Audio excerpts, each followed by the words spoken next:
2,000 and upwards per month. And that 2,000 is even on that. 2,000 a month. So where we are staying all this while. Hi guys. Welcome back again. Today we are going to be checking out something from the channel Creme Kwame. That sounds so Ghanaian. And the link to his channel is going to be down in the description box. Please do well to check out his video, check out his channel. And this is moving to the Netherlands, what no one tells you. We've always asked the question, what's the cost of living in Netherlands? What is life like in the Netherlands? And I think this video is a super video for us because it's going to be taking us quite close to home. Yeah. So let's get right into this one. And it has taken me a while to ponder over this and finally decide to make this video to share my experience. Moving to the Netherlands wasn't a quick decision, and it definitely hasn't been a smooth ride, I have to say. Really? From late 2022, we started toying with the idea of moving to the Netherlands. And I guess we started researching visas to surviving the Dutch housing crisis, which I was warned about. And wait, just the Dutch housing crisis. What does it mean? Like there is not enough house for the number of people in the Netherlands, or the high cost of the price of homes are quite expensive. Sorry, please can people help us I think this research was from 2023. So we want to know if there's improvement ever since now in 2026. The idea of starting over. And I would say that my first 6 months have been full of surprises. And today I'm sharing everything that I've learned so far. The highs, the lows, and the things that you need to know if you're planning or even considering this country. And I have to say before I begin that I'll be diving more extensively into the housing bits of the relocation because for me, that was our biggest challenge. And if you're new to this channel, my name is Kwame, so let's get into it. All right. Everyone has their reason for wanting to relocate. To join family, school, work, better economic prospects, or even culture, and so on. And ours had some layers to it. My partner and I had this agreement that we would explore the different countries that we're both from, living at one place for a period of time, which is Ghana first, and the other place for the next.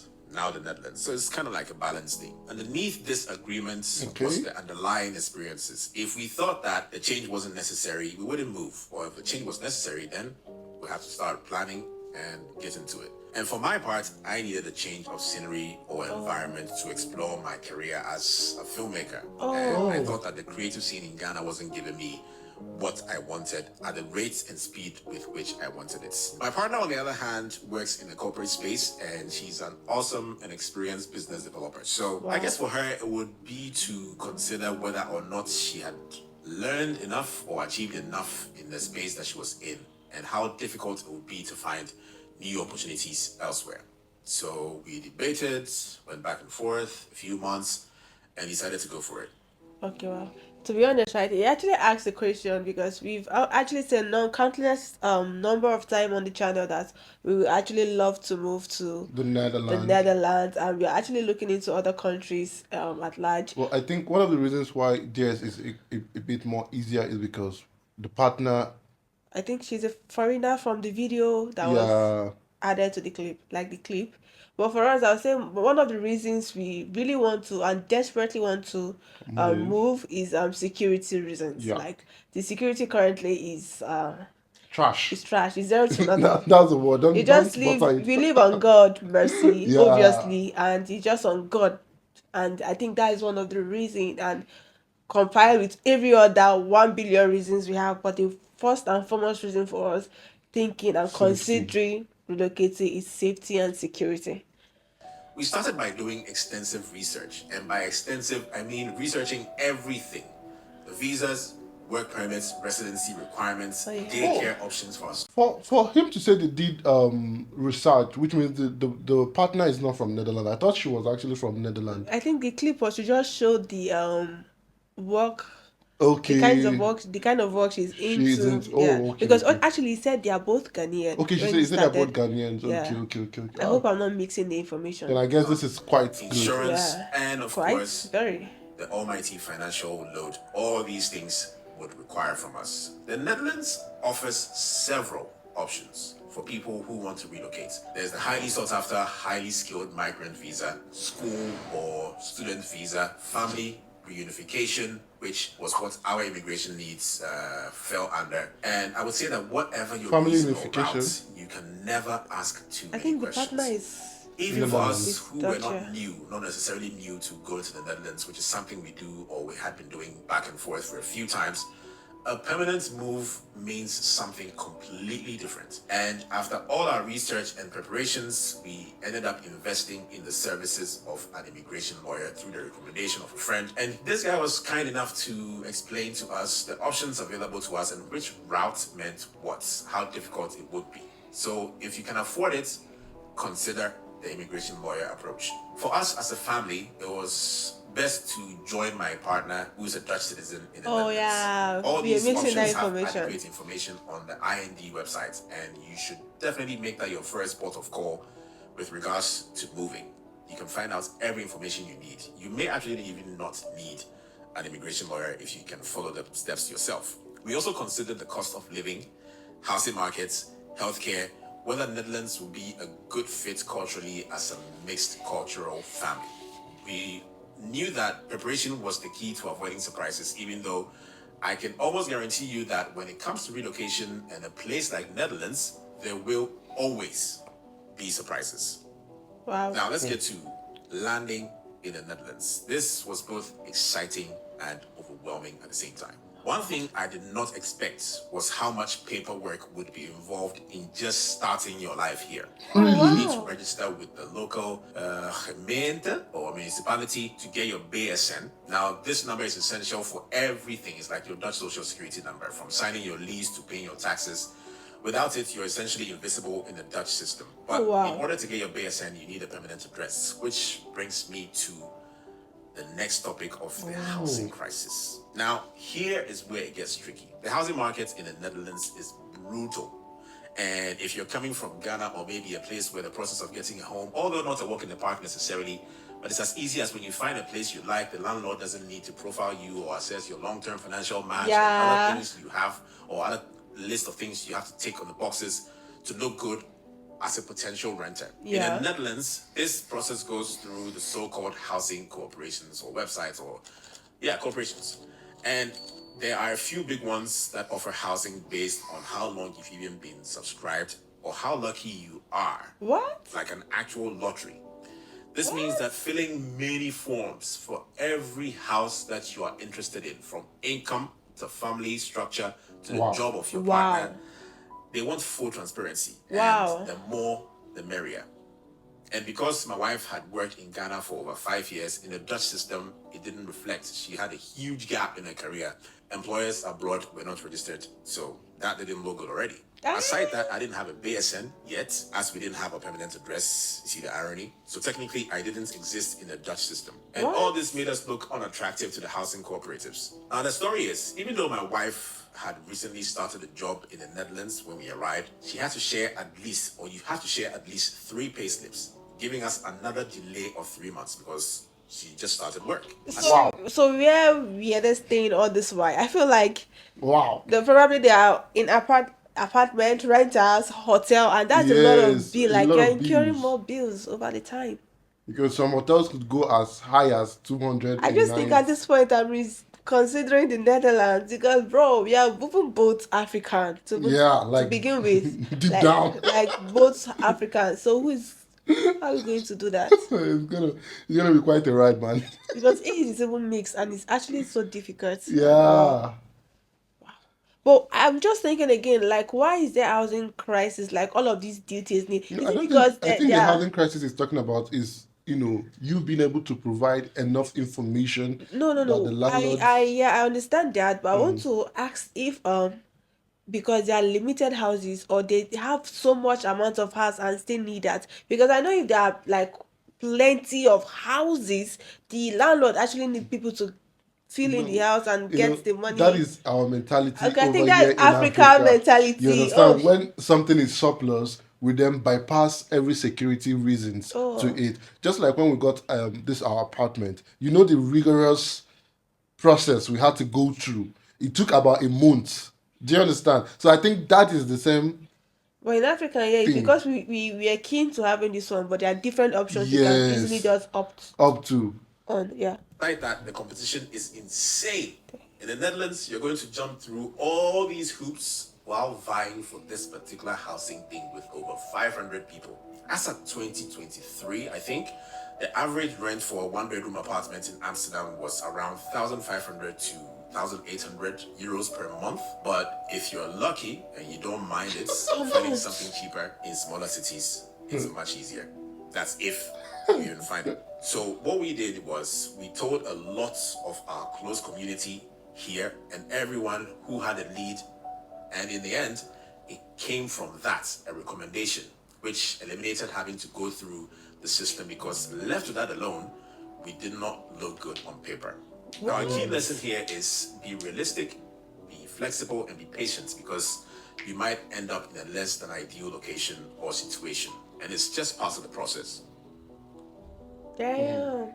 That's Cost of living in the Netherlands just is rent alone. on the higher side, in my opinion. And I'm not even doing that based on where I come from and doing those exchange conversions. No, just the sheer percentage of the cost of living versus your earnings, which housing will probably be your biggest expense. There are other costs to factor in, like groceries, transportation, healthcare, and utilities. On average, I'd say you need to earn around 2,500 to 3,000 euros a month to live comfortably. Though also, I would say it depends on your lifestyle. Us as a family of three, and before we settled in properly, arranging all the necessary documents and registrations, rent and daycare costs took the heaviest chunks out of our finances, even though we were adequately prepared with a buffer of savings before moving.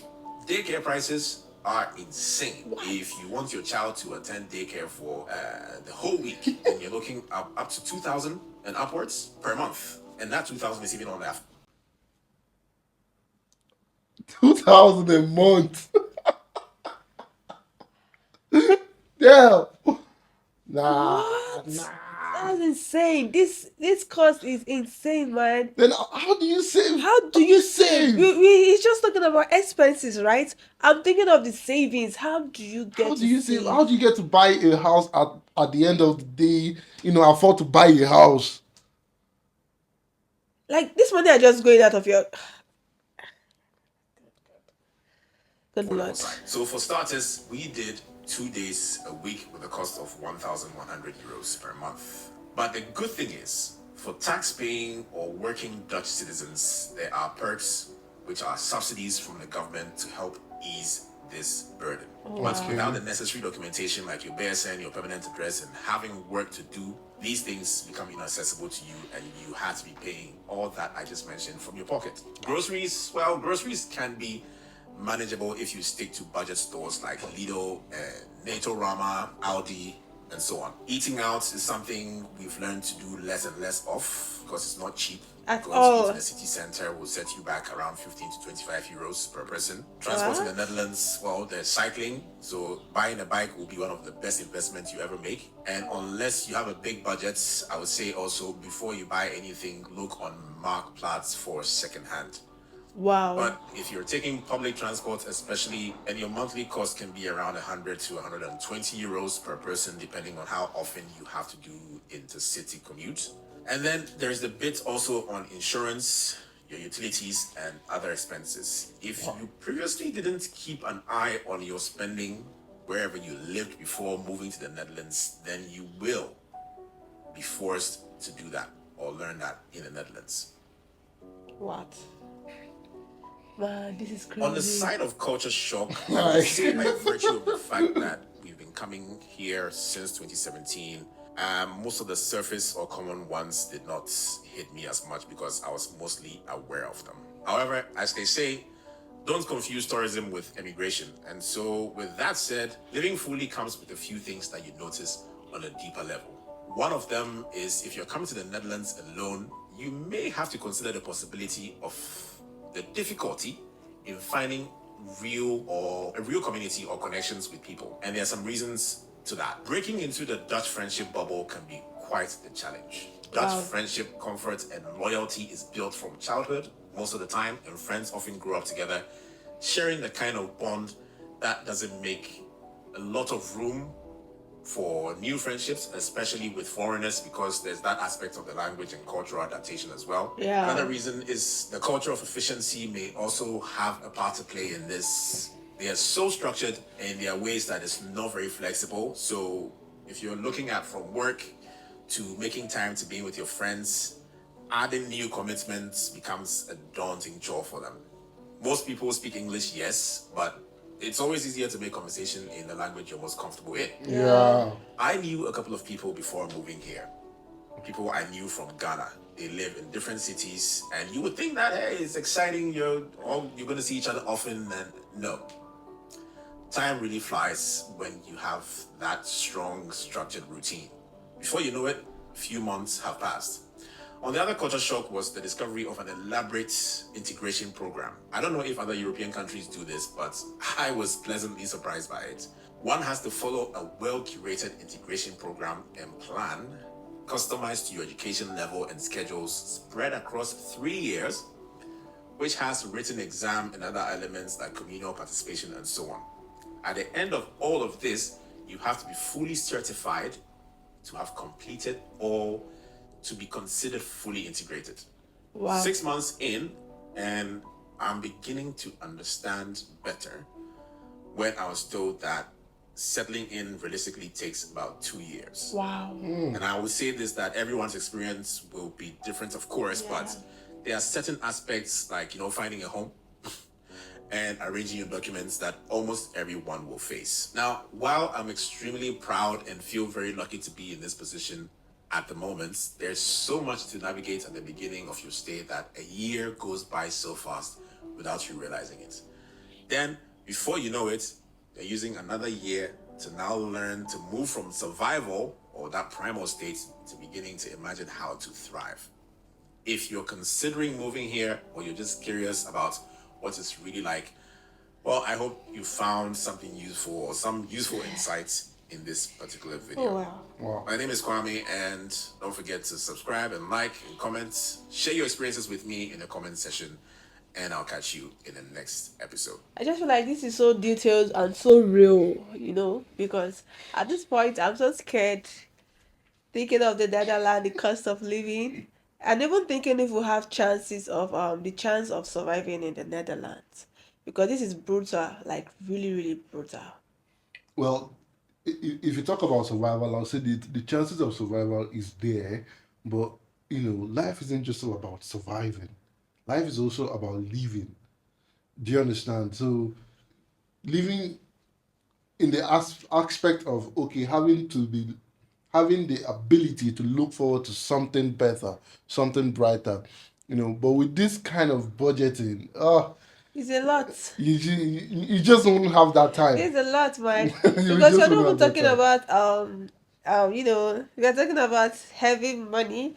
Although he said he wasn't looking at the conversion rate, because if you look at that in that form, it's going to be really, really crazy. Yeah. But But then you know one thing, right? If you want to do the comparison, it's actually quite fair. Yeah. what is fair? Well, if you look at it, right, I believe, like you said, an average person that earns 2.5, right? Do you know how much is 2.5? Hold on, calm down. That's what sets him, the rent sets him back. But over here, the average person earns what?